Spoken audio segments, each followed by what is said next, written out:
Hey guys, thank you for checking out my channel. My name is Mason and this is Comics and Crosses. I hope that you've been enjoying content you've seen so far. Please like and subscribe, share these videos with anybody you think might enjoy them. I really appreciate the support and I'm glad if you're liking it. Leave a comment, let me know what you like or didn't like, agreed or didn't agree with. And either way, I appreciate your time and you being here with me for these fun videos and discussions. And today I wanted to talk about a subject that I find very interesting, time travel. And time travel in comic books and how it relates to Christian paradigm.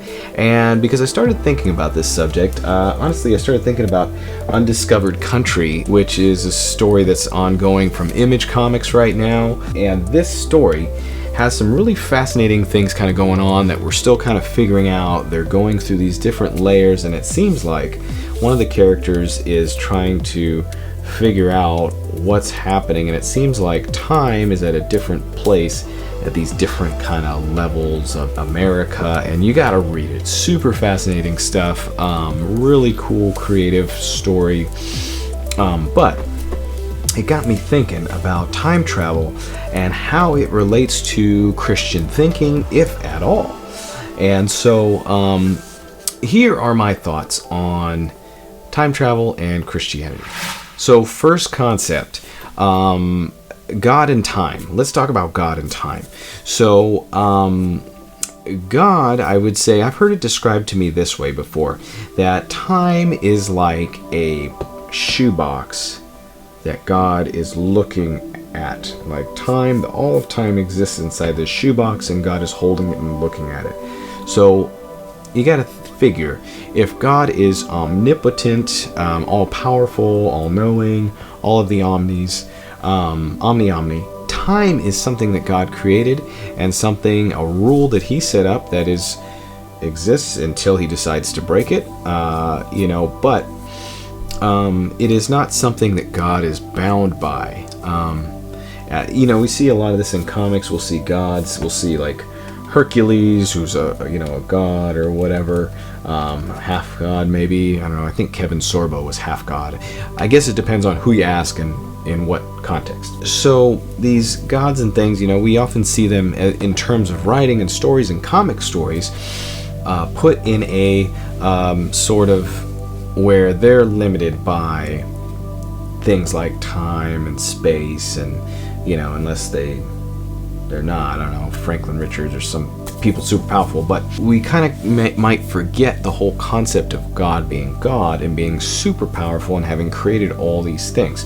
So that is something that I want to mention. God is bigger than time, like God here, the little thing, and then time, like God bigger, greater, Secondly, the idea of fixing the past, and this is a big one. This is the main thing that I thought about when I was thinking about time and Christianity and faith and the teaching of God, the concept of God, the Judeo-Christian God, and time travel is often brought up in the way of fixing things, we're going to go back and we're going to fix this problem, like Avengers Endgame, spoiler alert, sorry, or Back to the Future, or that was kind of accidental time travel.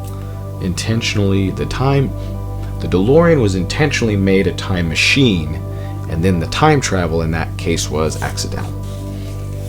So anyway, time travel, is something where people go back, they try to fix it or try to change it, like the Terminator was sent back to kill Sarah Connor so that John Connor could never have been born, spoiler alert, or sent back to kill John Connor, or sent back to protect John Connor. A lot of things. Didn't see Dark Fate, don't care. So, but here's where I think that's in conflict with Christian teaching is, believe it or not, Christian teaching, and if you look through the Holy Bible, there is a lot about that basically would demonstrate personal responsibility and consequence. In fact, sometimes people think God is too harsh because of the consequences he imposes on people.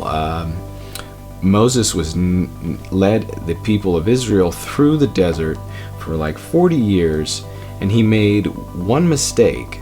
And, well, I'm sure he made more, but he made one major mistake and was not allowed to enter the promised land, the place they'd been trying to get to for all these years. Some might look at that and say, wow, God is really harsh. He got upset, he was flustered, and he struck a rock when he was supposed to speak to it. So there are some things like that, or even, some very hard things in the Old Testament, like judgments on whole people groups and things like that. So,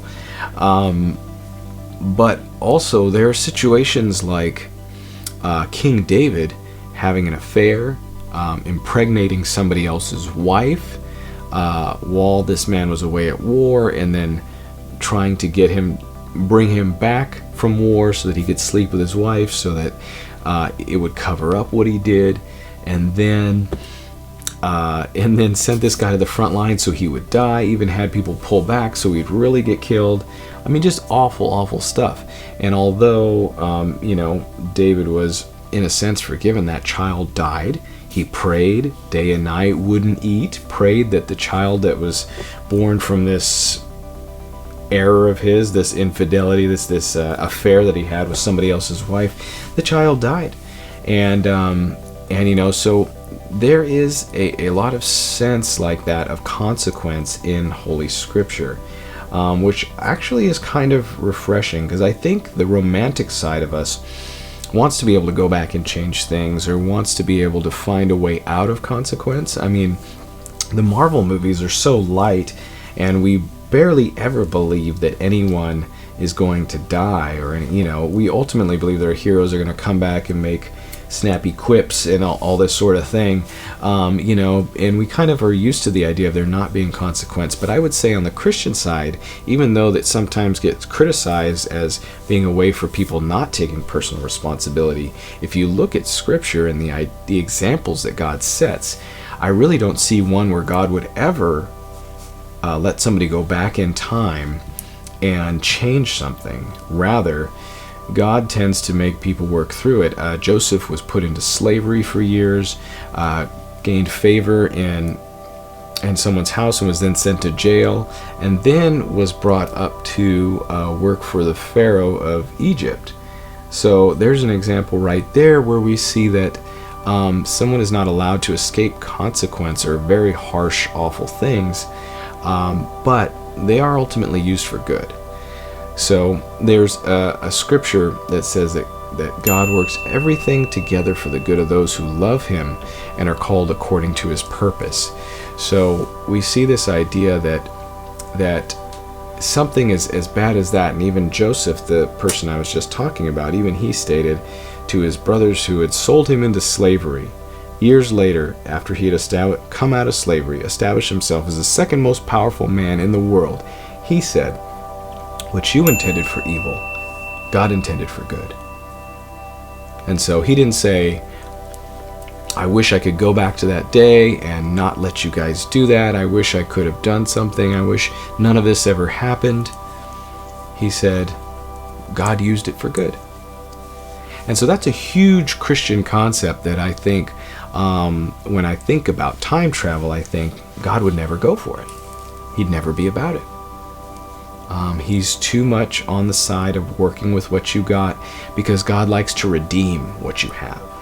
Anyhow, those are some ideas about time and how time is played with, and we see it mentioned in Scripture and in Christian thinking, and also in comics, and it's fun to see and to think about, and almost maybe a little sad to think that God wouldn't want people time traveling, or He probably wouldn't let it happen, because I think that imagination of us has seen so many great stories about time travel, and think about, what would I go do? What would I change? Where would I go? But hey, that's why we have creativity. That's why we have imagination. That's why we have our movies.